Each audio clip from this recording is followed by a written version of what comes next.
Bir kuni 3 odam o'libdi. Amerikalik, hindistonlik va o'zbekistonlik. Dunyoda qilmagan ishlaringlar qolmadi.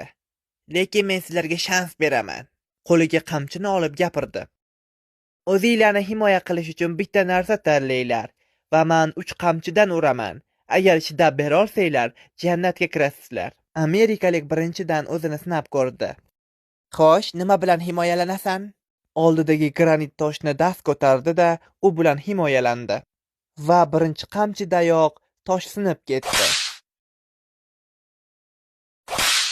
Unga bir qamchini o'zi kifoya bo'ldi.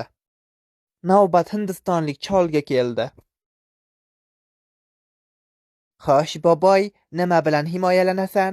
Atrofda deyarli hech narsa yo'q. Hech nima bilan. Men umrim davomida yoga bilan shug'ullanganman. Judayam chidamliman. Unda chida. Shu.